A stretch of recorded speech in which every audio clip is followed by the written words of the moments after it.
Make sure to go and check out all of our latest merch at paddockmerch.com. We've got loads of new designs and even more products coming all the time. With 2 or more items, you get 20% off using the code Paddock20. And if you remember, there's even bigger discounts available. Link is in the description.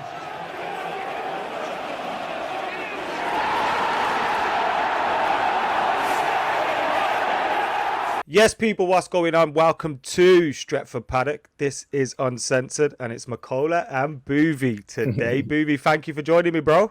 Yeah, I'm good. Yeah, how you doing, man? It's good to see you.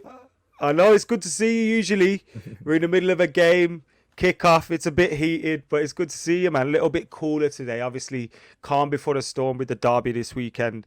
How you feeling ahead of that one? Just generally, we'll obviously get into the game later on. Yeah, no, it's one of those where obviously City have had a bit of a rocky few weeks. Obviously, a good result in the Champions League. It was only Bruges, obviously, but a couple of poor performances in the League Cup, for example. But obviously, looking across the road and looking at you lads and thinking, I don't know what's going on at Manchester United. So if we play our way, I'm looking forward to the game. No question about it. Does that make, with these games? I know there's the old cliche, form goes out the window and that. But are you looking at this like we can go and do what Liverpool did there? Or are you nervous of they're just going to perform like they're going to perform against us? Because we've shown against City that occasionally, regardless of our form going into the game, we pull out a performance. Yeah, look, I mean, I think the season where we were Centurions, we would have won the Premier League the earliest ever. I think in English football top flight history, if we'd beaten you on the day that obviously you beat us 3-2 at the Etihad. I'm sure you remember that quite well. Obviously, Pogba had his blue hair and all that. And I thought that season you did pretty well. You got 81 points, came second. Mourinho said it's one of his greatest achievements. I thought you were a functional side, but I thought actually you weren't anywhere near our level, and we were unplayable that season. I think it's the greatest single season in the history of English football, in my opinion, of how a team's played, in my opinion. Obviously, you'll talk about the treble winning side in other competitions, but ultimately you still beat us then. You beat us then. So if that Centurion side loses to an average Mourinho United side at home, then anything can happen in a derby. Yeah, and I mean, even Ali's shown as well. Like, I know he gets criticised a lot for tactics in some games, but against City, he usually gets it right. The last one we had at Old Trafford, I think we won. And there's been a few games at the Etihad where I always feel more confident when it's at the Etihad because there's obviously expectation on City, and we usually hit these on the counter. But even now we got like a completely different team. So it's like before we'd go Lingard or Bruno in the hole, Marcus Rashford and Anthony Martial. You got a little bit of pace. Now it's completely different. Imagine how different this game could have been though, actually, with Cristiano Ronaldo if he was in blue. Has that crossed your mind? Like, because this game would have been. Do you know how much they would have been building this game up? Ronaldo's return. Yeah, that'd have been mad, innit? Do you know what? I would have loved it just to wind you up, but actually looking at it, I don't think he would have contributed enough to the team. I think Guardiola for me is bigger than Ronaldo. I think Ronaldo is bigger than Ole Gunnar Solskjaer, but I think Guardiola is bigger than Ronaldo. So I think he would have been dropped in a lot more games than he has for Ole. I think Ole feels he has to play. Pep's got a thing with players like that as well, innit? He had like with Zlatan, he doesn't like the stars, innit? Yeah, Toure when he came, there are issues like that. I think Ronaldo would have scored a ton of goals for us. I think he would have scored more goals than he's currently got for you, and I think he's doing really well for United. But I would have. I think I've got people DMing me still about Grealish versus Ronaldo as if it's a factor. I think if we could have got both of them, we would have. I actually prefer. It was Ronaldo or Kane, wasn't it? Sorry, yeah. There's also been a few more in terms of the money. We already spent 100 million quid on. But Grealish, you'd prefer Ronaldo to Kane. No, in terms of the winning mentality, you know what? I think Kane's an amazing striker. Yeah, one of the best in the world. But he's just not a winner for me, man. Something just strikes me about him. I don't even like his failed attempts to get out of Spurs. That just makes me think he bottled that, didn't he? You're not a winner, like. Yeah, 100%, mate. Yeah, 100%. I always look at City. The one thing I can always fall back on as a City fan, I know we spend a lot of money. Of course we do. Maybe the most in the world. But we buy young exciting players that can at least progress. You know, you think of Jesus, think of Sterling, Sane, Bernardo Silva. They're all they all cost about 40 million quid each. We get that, but ultimately we can sell them on. They can improve. They can adapt to the Guardiola system. I think a 36-year-old Ronaldo would have been a real old school kind of Tevez. That was one of the things. Kaka, you know, I did think that he would change his style a bit, but I also thought the amount of chances that you create, like, and it's, you know, with United where you could argue that because we have to play and we have to sacrifice certain things. I don't think that would have been the case with City. We've seen City go down to 10 men against teams and still absolutely, you know, blast them and maintain possession.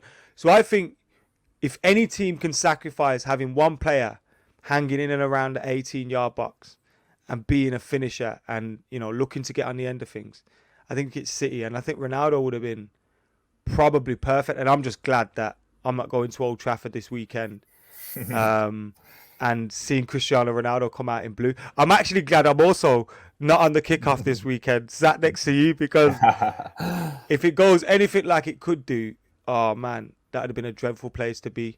In terms of, you know, one of the things I actually wanted to talk to you about was your Man City memories of City United and the derby, because I don't think people quite realise how young you actually are, you know. You hang around with me and Rory and that, some old guys, and I think people think you're our age because you're actually quite young, innit?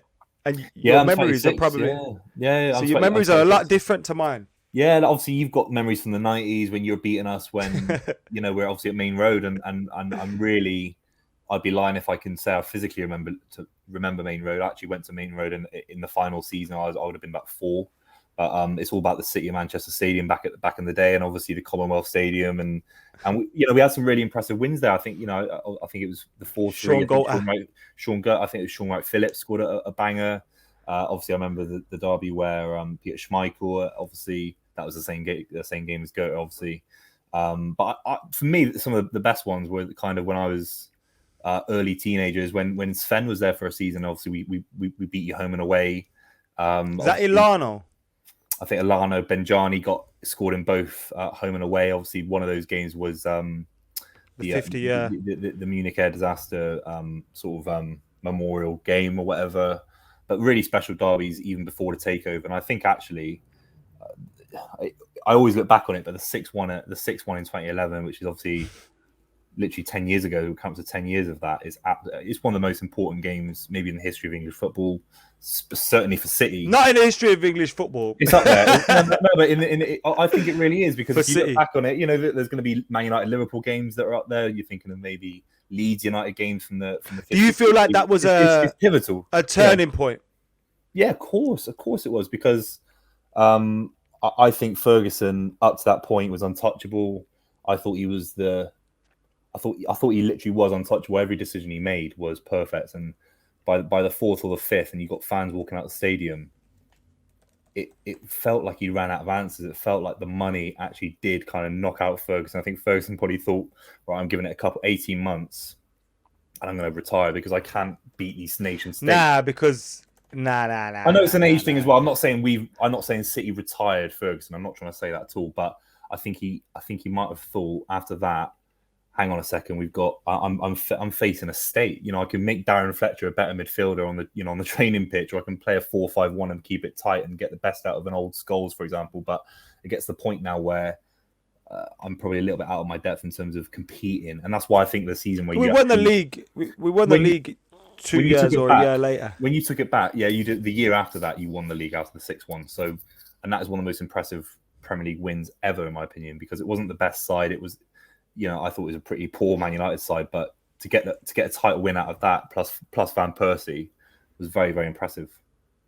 Fergie was doing that towards the back end of his career. I think that's one thing United fans will agree on, is that he was working his magic with some of the squads that he had. Even some of the siders, like you look at Park G, who was a big game player, cost like 4 million quid.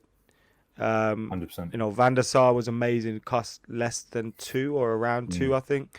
Like, he was working his magic. My favourite Manchester City game has to be the 4-3 in 2009.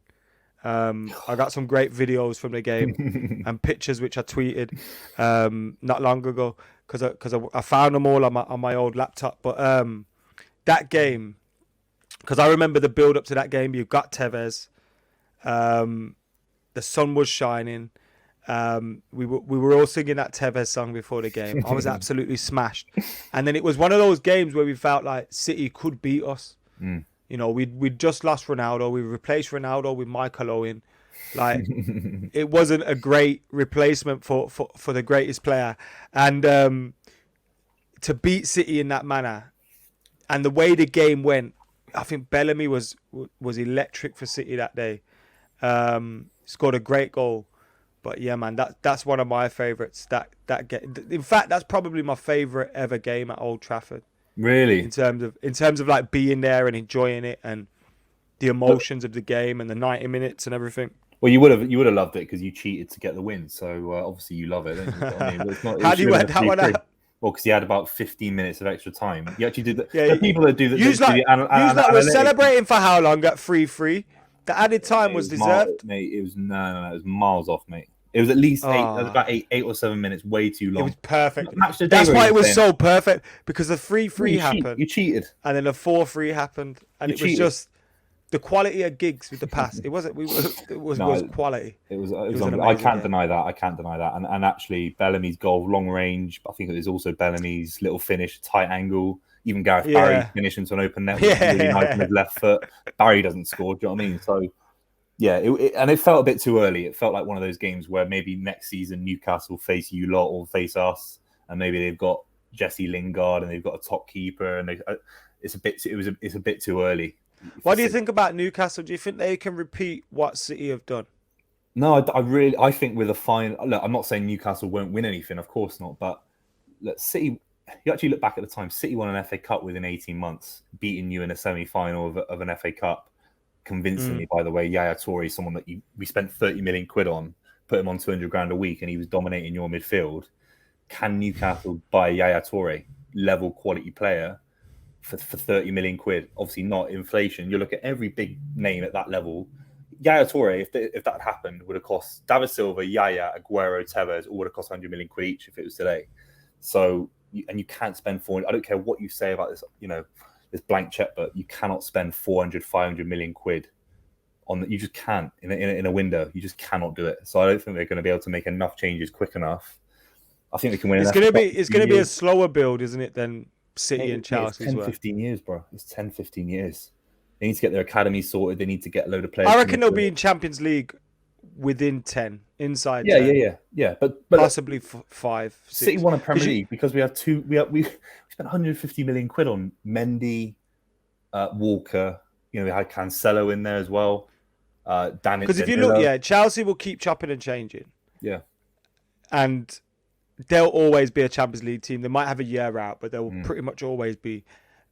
City will always be a Champions League team. That even if they lose Pep, they'll buy and replace and try and get the best. Exciting news. Our friends over at Manscaped have just launched their 4th generation performance package, and that includes the Lawnmower 4.0. 4.0? That's right. The Lawnmower 4.0, which includes a 7,000 RPM motor to take care of your spuds when you need it most. Make sure you join 2 million men who trust Manscaped, and you can do that by going to manscaped.com and getting 20% off and free shipping using the code Paddock20. We've all had it where you're trying to trim downstairs, you've got a big date coming up, it's your Valentine's, it's the anniversary, you need to look spick and span down there. But what happens? You end up using your mum's hair scissors, you end up trying to do something weird, getting a blowtorch out of the shed, using an axe that your dad uses to chop wood for the fire. None of that's going to work. You're going to cut yourself, you're going to nick yourself. We've all been there, using the scissors to try and go around your balls like some sort of weird stencil. It's not going to work. You're going to nick them, and you're going to really regret ever trying to make it a DIY job. That's where Manscaped comes in. Look at this. This, quite simply put, is the greatest device in trimming your pubes that has ever existed. It's a Lawnmower 4.0. It's got a 7,000 RPM motor, and the best thing about it is the anti-nick technology. You can see that there. Anti-nick technology, right? What that means is that you're not going to catch your spuds when you're trying to clean up in your trousers. Make sure you check out Manscaped. Again, it's not just this. They've got this, the crop reviver. This is what you put on. You're going straight out after work. It's in your work bag. Let me just nip to the toilet. Tss, tss. Let me just freshen up. You got this bad boy, the crop preserver. Straight out of the shower, pop it on. Deodorant for under the arms, crop preserver for under the garms. You know what I mean? You know what it is. And one of the best things about the Lawn Mower 4.0 is that it's waterproof. So you can do it in the shower, you can do it over the sink, you can do it at a public pool if you really want to. You might get kicked out, but you can do it there. That's the thing. Shave your pubes out in the rain if you want to. If that's what your thing is. You've got some weird fetish where you get in your truck, you drive out to a hillside, get in the flatbed, wait for it to rain, trim your pubes. This thing isn't going to electrocute you. And you're fine to do that because that's your property. Or just do it in the shower like I do. It's fantastic, easy clear up, and you don't have to worry about it breaking. And not just does that mean, yes, I can do it in the shower. It also means it's easy to clean because you get in there. Sometimes you get your little brush, trying to do it, trying to blow on it, get your little pubes out. No one wants that. Run it under the tap. It's clean. Perfect to be stored away. So, you know what, your mum don't find it or your missus don't find it. Or she might use it, to be honest. So make sure you check out manscaped.com. Again, use the code Paddock20 at checkout for 20% off and free shipping. Thank you once again to Manscaped for sponsoring the podcast. Back to the show, lads. I think we're one of those teams that could suffer if we don't get our decision-making right. I think mainly we will, we'll be a Champions League team because we'll spend a lot of money. But if we don't get our decision-making right, we could suffer. I also think Liverpool with Klopp will be a Champions League team. But after Klopp, if they don't get that decision-making right. So City, Chelsea are always guarantees. United would like to think they are, as would Liverpool. But I think Newcastle will still have chances. Tottenham, Arsenal, there's no guarantees with them. They're not going to compete in the transfer market with United, Chelsea, with City, and definitely not with Newcastle now. But I do think you're right in terms of it being more difficult to accumulate those kind of players because of the price of players now is mad. But there's still good signings out there. And even if you bring them to a Europa League level in the next 2 years, then someone else can bring them to the Champions League level. Yeah. So it could be 3-4 years. You never know. But they've made a shambles of their managerial appointment so far. It's bad, isn't it? You've got to go for the highest manager that you can actually sign. Don't go for Emery. Don't make a show about it. It's a bit like how Kaká turned City down in the early days. Don't make that public information. John Terry and all that. We did a really poor job with the PR department. I think it was Gary Cook who was the chief exec who came out and said, Richard Dunn isn't going to sell any T-shirts in China. He said something like that. You got to be holistic and say, well, Richard Dunn was actually a top centre back at the club before you lot came in. So Newcastle, there's no good saying that sort of thing. You've got to go for a Sean Dyche. You've got to go for that kind of level and see. That's if you actually a shout. Top 10. Do you know what I mean? Something like that. Sean Dyche. I haven't really thought about that. Yeah. Because I'm sure you could tempt him away with money. But then it's always the style of play thing, which I think is a little bit unfair because what else can you do at Burnley? Do you know what I mean? They're not that bad, but for a club like that, they shouldn't be in the Premier League as a club. No disrespect, but they're not a Premier League club. They've done well to advance their training ground. I went out there a few years back, and it's an amazing training ground for what it is. But they're not a Premier League. Yeah, they're not a Premier League club, are they? Yeah. Burnley. Yeah, man. What are you thinking of the Champions League this week? Oh, you guys were poor. So poor. I'm not even trying to wind you up. I can't even argue with you. I can't even argue with you. But the issue with Atalanta is we played them, I think it was last season or the season before. And they're such like a football hipster club. Like they almost want to knock it around and look good. And then they remind me of Leeds. They don't take their chances. It's equally as frustrating from Atalanta because I think they faced a really weak United side. Varane got injured. I just don't understand how they didn't beat you at Old Trafford as well, to be honest. And ultimately, I'm glad that you did get a point because it covers over the cracks, and every point gained is maybe a month earned for Ole Gunnar Solskjaer. I'd love him to stay for 10 years, mate. I disagree. I disagree. I think if we were to get battered against City, it could be curtains for him. That's the kind of position he's in at the moment. I think he's teetering on the edge still. The only benefit he had was, I think Conte is a great coach, but I don't think he's a great coach for Man United.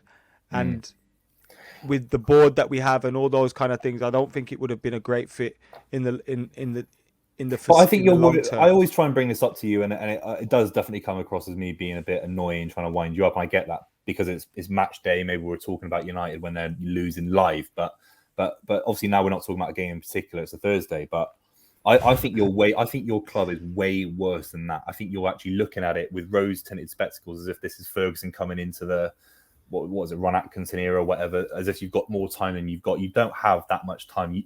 Conte could have come in for 18 months. It doesn't matter. There is no style. I know football's changed, and I know football's changed, and I'm also not oblivious to the mistakes that Ali has made. I think some people in the summer, for example, went too far with Ali, and that's when I start defending him, because I think as a United fan, you can criticize Ali fairly, and then you get people going too far, and then you find yourself starting to defend him, and it's like there's a middle ground here. Do you know what I mean? But in terms of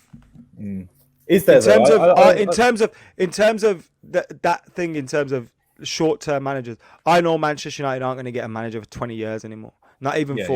Probably not even for 5 years. I'd argue that 2 years. You're not going to get that. Is better than 5 years with. But you know why 2 years with Conte wouldn't have worked for Man United, and it would have ended badly very quickly.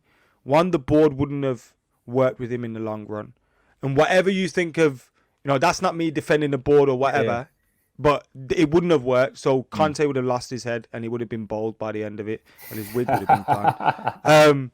And then you also when you look at the players that Man United have invested in heavily, and some of our best talents, I would fear for them in a Conte system. Don't you fear for them now? Don't you fear for them? What's happening? I'm not saying that everything's rosy right now. I'm saying, if things don't improve, shit needs to change. But I don't think Conte was the particular answer, because if you then bring him in for 2 years, let's say, I think Sancho suffers. I think Bruno maybe suffers. I think Greenwood maybe suffers. And then what? So for Greenwood and all these players, you've risked that for what? United for 2 years. I think your identity about United is so entrenched with winning in a certain way, because obviously you've got that it's heritage not a certain since way, you were a kid. But just look at the squad we've got. Yeah, but all I'm saying, it's a bit like in blackjack, right? You get a 3 in blackjack. You're obviously going to hit again to get close to 21. So maybe Solskjaer's a 4, right? And then you hit. Obviously, you're going to hit again. Maybe Conte's only an 8. You still hit again. You're saying about Sancho. Sancho's contributed nothing. As an England fan, I'm like, he's actually gone backwards. Pogba's gone backwards. To be fair, England didn't play him either. They're a joke. Well, there's a reason. But I disagree with the decision. I think he should be winning the team. Something is more. I agree with you. Maybe Conte doesn't develop Rashford into this player that he needs to be, or whoever. I completely agree with you. But he still won a Premier League, a very impressive, very, very impressive. I'm not denying that. With Chelsea, and that's ownership. Inter Milan's ownership isn't great. He had to buy a few older players that just got him the job. Winning a league for United is more important than this kind of style that you put on everything. What is the United way? I don't think you played good football for a very long time these days. I think if I was a United fan, I don't want you to win anything, that, but I'd rather just win. You don't win. I'm not saying everything's right now, but I'm just saying the reasons why Conte didn't work, and why I don't think Ali got sacked yet was because Conte was I think if, let's say, Ten Hag, Poch, Tuchel, someone like that's available, I reckon Ali would have got sacked the day after we lost against Liverpool 5-0. I think the only reason it didn't was because Conte was the only one available. Only one, that's true. And then you see Conte go to Spurs. Why did Conte go to Spurs in the middle of a season? Because United didn't want him. I genuinely think if United showed any interest in Conte, he waits it out for 2-3 weeks to the international break maybe. And I also think Spurs probably thought that same thing could happen and kind of rushed it with there. But I'm definitely not using that as a defense of Ali. I just don't think Conte would have worked. But I do think Ali needs to get it right quickly. But this is one of those games where he can win it. But then we got Watford coming up soon. Probably go and lose there somehow. No, look. The thing is that I'm lucky to say, as a City fan, that I've not been able to say for before the previous 10 years. I think we've got the balls in our court. We can treat this game however we want. Obviously, I want us to go aggressive. I think we can beat you 4-5-6-0 if we want to. If we turn it on, that's how. If we have a bad day, you can. Yeah, and you've had a bad, especially without Varane. You've had a bad 5 years, to be honest. So I think we've kept 2 clean sheets this season. Varane's played in both. Yeah, and do you know what? I don't even think I think Varane hasn't been even the answer to a level. I don't think he's been a bad player for you so far. I think, but he's not even the answer. You can't rely your whole defense on one guy being injured. No. I agree with that point. Point. You can't rely on one. And I think actually our issues in defense are more systemic than down to one individual. But I actually think how good he is. Oh yeah, he's a factor. You know what I mean? He trumps every single defender we've got. But I also think Lindelof being potentially out, he's better than Maguire in my opinion. That's a miss. Really? Like, wow. In my opinion. Well, definitely by form. Maybe it's an argument in terms of quality and all Maguire that. But in my opinion, to me. Maguire looks injured to me. Same. He's carrying something, but then you shouldn't be playing. And then that's a thing that you can point at Ole, because Varane maybe he's come back from injury. He's played 2 games in 4 days. He gets another injury. You got Maguire rush back against Leicester. Now he's injured, or you're asking yourself what the hell's going on with him again. So, it's tough. I think your issue, and this goes back to an issue that you can't see through the trees with Solskjaer, is that sides win Premier Leagues with really bad injury records and clunky little. You look at City getting 100 points in the season with Fabian Delph at left back. There's a narrative with United that you need your best 11. Firing to even get results. And as soon as Varane's out, it feels like the whole thing. I think that's wrong, because we've got. If anyone thinks that, we've got a great squad. In my opinion, the only position we're lacking in is that holding midfield position. And again, I say, it comes down to getting the best out of this team. And I think there was a period, maybe around COVID, post-COVID, where everyone was playing well. Everyone knew what they was doing. You could see a very good Man United side, and we had something to work with. At the moment, it's disjointed. You mentioned Jadon Sancho earlier. He needs to be in United's team. We were crying out for a winger. Now we've got one. We don't use him. He needs to be in a team. He needs to be in a team. I reckon we'll go with a back 3 though against you lot. What's if you had to predict your 11? What do you think it will be at the weekend? I think it's going to be obviously Edison, Walker, Cancelo. Cancelo, by the way, is unbelievable at the moment. I mean, the way he played last night, he's scary good. I think it'll be Stones and Diaz. I don't think Stones picked up a knock. Obviously, Laporte will be out. And then, I think Rodri, Gundogan, Bernardo Silva, Foden, Grealish, and Mahrez. I think that is probably our best lineup, which doesn't feature De Bruyne at the moment, which is scary to say. Is he injured? He should be fit. He should be fit for the game, but for me, he weirdly doesn't get in ahead of Gundogan or Bernardo. Maybe playing with a false nine. What I told you about Grealish. Oh yeah, look, he played a ball yesterday that is actually, people are saying he doesn't carry the ball much anymore for City, and that's for obvious reasons because the way we play. But his range of passing is scary good. He's one of the most naturally gifted players I've ever seen in my life, to be honest. No, he's quality. I love. And there's a 3-month window. He's improved in 3. I'm not just saying that. He's actually improved in 3 months.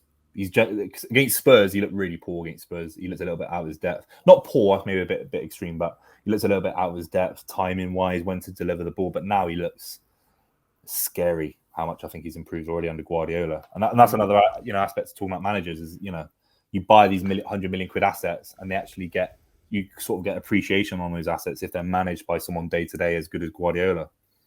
You didn't pick a striker there. You didn't pick Jesus, did you? Gabriel Jesus. No, he's been playing on the right for us. He missed a couple of chances yesterday. That worries me. Because if you're not playing a striker, it's hard. Like Maguire likes when he's got a striker in front of him. You're my man. I'll deal with you. And I think when you get Maguire wandering maybe or walking forward into spaces, which will happen if you haven't got an out-and-out 9, the gaps are going to... If you say that, he was getting turned by Zapata against Atalanta. He got bullied. He got gimped by the guy. Do you know what I mean? Let's be completely real. He got absolutely bullied by Zapata as well. He's bang average. When Maguire's good, he looks when is he good? Class. Tell me. When is he? Which is a third of the time. And when he looks bad, he looks atrocious. Really it's mental. I'm dreading asking you this with your smug face. What's your score prediction? If we play our way, it's gonna be 4-0. 4-0. Bloody hell. Now, I reckon, you know what? I got a weird feeling we're going to win. And I'm going to wish I was sat next to you on the kickoff. Although sitting in Old Trafford in the Stretford end's not a bad alternative, but It's not bad, you know what I mean. I got a feeling we're going to win.